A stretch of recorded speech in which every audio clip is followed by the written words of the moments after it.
Hello guys, welcome back to our channel. तो guys आ चुके हैं मेरे को नई वीडियो के साथ महाभारत की जुड़े हुए कुछ रहस्य तथ्यों के बारे में। तो उम्मीद करता हूँ गाइस आप लोग सभी अच्छे होंगे और वीडियो काफ़ी दिन बाद आ रही है, तो आपसे वीडियो डेली आया करेगी। तो वीडियो पे और चैनल पे जरूर बने रहें। तो चलिए शुरू करते हैं आज की अपनी इस वीडियो को। बताते हैं आपको महाभारत के कुछ ऐसे तथ्य जो आपको पता नहीं होंगे और बहुत कम ही लोग जानते हैं इन तथ्यों के बारे में। तो चलिए शुरू करते हैं आज की अपनी इस वीडियो को। महाभारत का युद्ध, जैसे कि आपको पता है, कौरव और पांडवों के बीच में धर्म सत्ता प्रतिष्ठा का युद्ध था। और इस युद्ध में भगवान श्री कृष्ण ने अर्जुन के सारथी बने थे जब उन्होंने भगवत गीता का सार दिया था।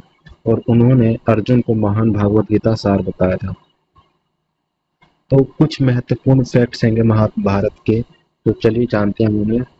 तो पहला है, महाभारत को मूल रूप से जया के नाम से भी जाना जाता है। जैसे कि आपको पता है कि महाभारत को सिर्फ महाभारत नहीं, महाभारत को जया के नाम से भी प्रसिद्ध है और जया के नाम से भी काफी लोग महाभारत को जानते हैं। दूसरा, महाभारत वेद व्यास पहले पुजारी थे। महर्षि वेद व्यास पहले पुजारी थे जिन्होंने महान महाभारत का पाठ किया था। जो सबसे पहला पाठ किया था वो महर्षि वेद व्यास जी ने किया था।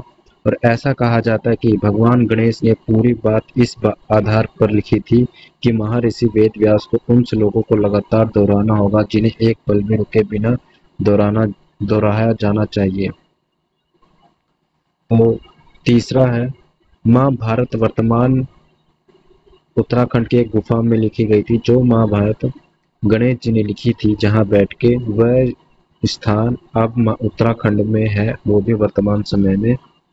पौराणिक कथा के अनुसार, चौथा, पौराणिक कथा के अनुसार ऋषि व्यास ने बद्रीनाथ से लगभग 3 किलोमीटर दूर स्थित एक गुफा में गणेश जी को महाभारत की कहानी सुनाई थी, जिसे आज गणेश गुफा के नाम से भी जाना जाता है।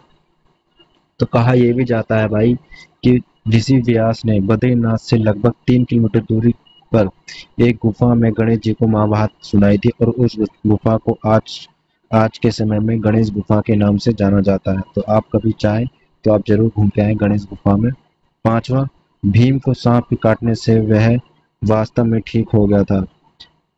जब उन्होंने, दुर्योधन और उसके भाई ने जब भीम को खीर खिलाई थी और उन्हें फेंक दिया था समुद्र में, तो जब तो उसके जहर निकालने के लिए जब भीम को सांप ने काटा तो वह वास्तव में ठीक हो गई। तो वह मृत्यु अवस्था में पहुंच गए थे जब उन्होंने वह खीर खाई थी।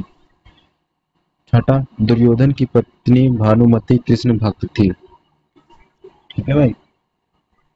सातवां, शकुनी और दुशासन ने महाअघोरी नामक तांत्रिक की मदद से कालो जादू के माध्यम से भीम को मारने की योजना बनाई थी। जबकि भीम को पता चल गया कि क्या हो रहा है और उन्होंने समय रहते ही योजनाओं को विफल कर दिया था। तो एक बार साथ शकुनी मामा ने और दुशासन ने मिलकर अघोरी नामक तांत्रिक की मदद से भीम को मारने की योजना बनाई थी। और अंत में भीम को पता चल गया था तो वह सतर्क हो गए थे। आठवां, भीम और परशुराम ने कुरुक्षेत्र का पहला युद्ध लड़ा।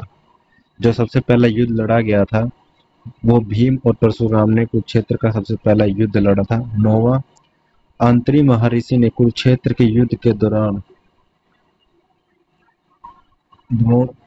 द्रोण को हथियार डालने के लिए राजी किया था। 10वां, ऐसा कहा गया है कि गणेश को श्लोक के सभी अर्थ को समझते हुए महाभारत लिखने की जरूरत थी, जिसमें समय लगता था। इसलिए पुजारी वेद व्यास के पास श्लोकों का पाठ करते समय रुकने का समय था, जबकि गणेश ने पूरी बात लिखी थी। तो ये कुछ 10 फैक्ट थे भाई महाभारत से जुड़े हुए जो आपको नहीं पता होंगे। तो उम्मीद है कि आपको ये फैक्ट जानकर अच्छा लगा होगा और ये जानकारी भी आपको अच्छी लगेगी। चलिए गाइस, मिलते हैं तब तक के नेक्स्ट वीडियो में। और चैनल को सब्सक्राइब कर लें, वीडियो पे नए तो वीडियो को जरूर जैसे होगा और चैनल को सब्सक्राइब भी कर लें ताकि आने वाली वीडियो नोटिफिकेशन आपको मिलती रहे। तो मिलते हैं गाइस तब तक के नेक्स्ट वीडियो में।